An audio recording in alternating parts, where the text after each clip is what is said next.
दोस्तों नमस्कार, मैं हूं राजकुमार सिंह। एक बार फिर कंट्रोवर्सी क्वीन कंगना रनौत ने विवादित बयान के लिए माफी मांगते हुए अपने शब्द वापस ले लिए हैं। समझना मुश्किल नहीं होना चाहिए कि अपनी पार्टी बीजेपी द्वारा उनके बयान से किनारा कर लिए जाने के बाद दबाव में ही उन्होंने ऐसा किया है। चौंकाने वाली बात यह है कि ऐसा पहली बार नहीं हुआ और कोई भी दावा नहीं कर सकता कि ऐसा फिर नहीं होगा। ऐसे में स्वाभाविक सवाल उठता है कि आखिर ऐसे बयान देने के पीछे कंगना की मंशा क्या रहती है और बीजेपी जैसी केंद्र समेत ज्यादातर राज्यों में सत्तारूढ़ बड़ी राजनीतिक पार्टी की क्या मजबूरी है कि वह आए दिन फजीयत का कारण बढ़ने वाली कंगना से ही किनारा नहीं कर लेती। इसी साल हिमाचल की मंडी लोकसभा सीट से बीजेपी के टिकट पर सांसद बनी कंगना का हालिया बयान उन 3 विवादास्पद कृषि कानूनों को लेकर था जिन्हें दिल्ली की सीमाओं पर साल भर से भी ज्यादा लंबे चले किसान आंदोलन के बाद प्रधानमंत्री नरेंद्र मोदी ने देश से माफी मांगते हुए वापस लेने का ऐलान किया था। प्रधानमंत्री मोदी ने कृषि कानून की वापसी के लिए गुरु पर्व का दिन चुना था, शायद इसलिए कि किसान आंदोलन में पंजाब के किसानों की बड़ी भूमिका थी, जिन्हें केंद्र सरकार और बीजेपी के करीबी समझे जाने वाले लोगों ने खालिस्तानी और आतंकवादी तक कहने में संकोच नहीं किया था। परिणाम स्वरूप पंजाब में मोदी सरकार और बीजेपी के खिलाफ भारी जन आक्रोश है। उसी के चलते दशकों पुराना बीजेपी और श्रोमणी अकाली दल का गठबंधन भी टूट गया। पंजाब में बीजेपी के खिलाफ जन आक्रोश का अंदाजा विधानसभा और लोकसभा चुनाव परिणामों से भी लगाया जा सकता है। लोकसभा चुनाव में हरियाणा में भी बीजेपी 10 में से 5 सीटें हारकर आधी रह गई। आपको याद होगा कि किसान आंदोलन का सबसे बड़ा केंद्र दिल्ली और हरियाणा की सीमा पर सिंघू बॉर्डर था।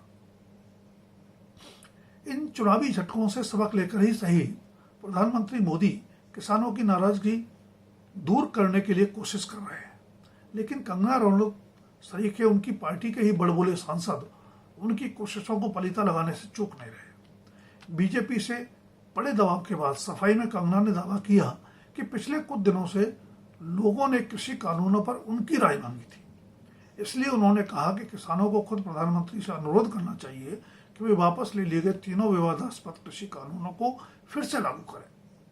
कंगना की कृषि और किसानों के बारे में नासमझी और संवेदनहीनता बार बार उजागर हो चुकी है। हर बार उन्हें खेद जताना पड़ता है और बीजेपी को उनके बयानों को उनकी निजी राय करार देते हुए भविष्य में ऐसा न करने के लिए नसीहत भी देनी पड़ती है। लेकिन सब कुछ फिर वैसा ही चलने लगता है तो सवाल दोनों पर उठता है। देश को 1947 के बजाय 2014 में ही असली आज़ादी मिलने की बात कहने वाली कंगना रनौत कुछ भी बोलने के लिए बदनाम है। 1-2 फिल्मों में अच्छे अभिनय को छोड़ दें तो वह अपने विवादों और शेख चिल्ली नुमा बयानों के लिए ही ज्यादा जानी जाती रही है। अब जबकि वह बीजेपी की निर्वाचित सांसद हैं, पार्टी का यह स्पष्टीकरण शायद ही किसी के गले उतरे कि उनके बयान उनकी निजी राय है। यह भी कि कंगना फला विषय पर बोलने के लिए अधिकृत नहीं है। अगर वास्तव में ऐसा है तो अपने अनुशासन के लिए जानी जाने वाली बीजेपी बार बार अनधिकृत बयान देने पर उन्हें बाहर का रास्ता क्यों नहीं दिखा देती। कृषि कानूनों पर ताजा विवादास्पद बयान से कुछ समय पहले कंगना ने किसान आंदोलन की तुलना बांग्लादेश में हुए तख्ता पलट जैसी साजिश से करते हुए कहा था कि अगर देश में मजबूत नेतृत्व नहीं होता तो वैसा ही यहां भी हो सकता था।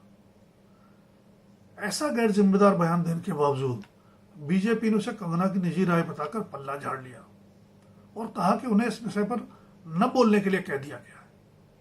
पर उसके कुछ दिन बाद कृषि कानूनों पर बयान बताता है कि कथनी और करनी में भारी अंतर है, जो कई सवाल और संदेह भी पैदा करता है।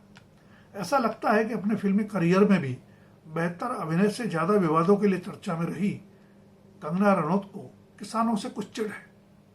कृषि कानूनों के विरोध में साल भर से भी ज्यादा दिल्ली की सीमाओं पर चले किसान आंदोलन को जब देश ही नहीं दुनिया भर में तमाम क्षेत्रों की चर्चित शख्सियतों का समर्थन मिल रहा था, तब भी कंगना उन शख्सियतों से सोशल मीडिया पर भिड़ते हुए आंदोलन में शामिल महिलाओं को 100-100 रुपए देकर लाई गई बता रही थी।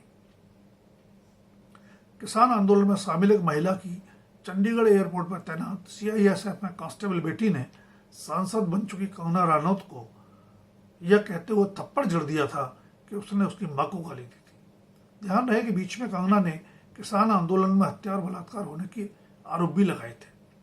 किसान आंदोलन बीजेपी की दुखती रग है।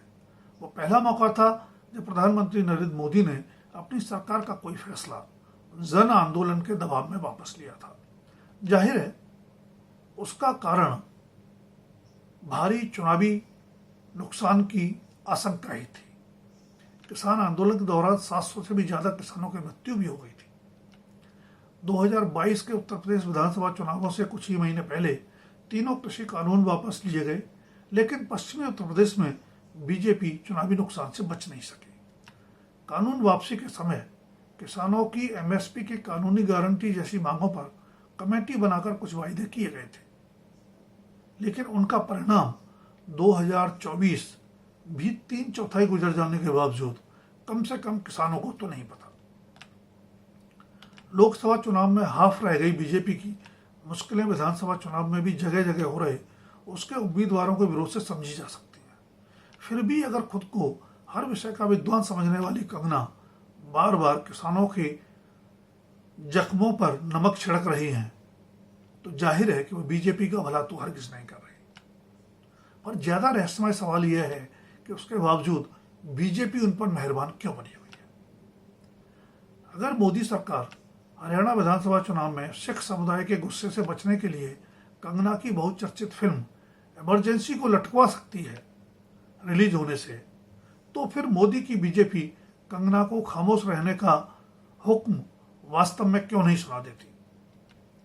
कंगना और बीजेपी दोनों को याद रखना चाहिए कि तीर से कमान से निकला हुआ तीर और जुबान से निकला हुआ शब्द वापस नहीं हो सकता।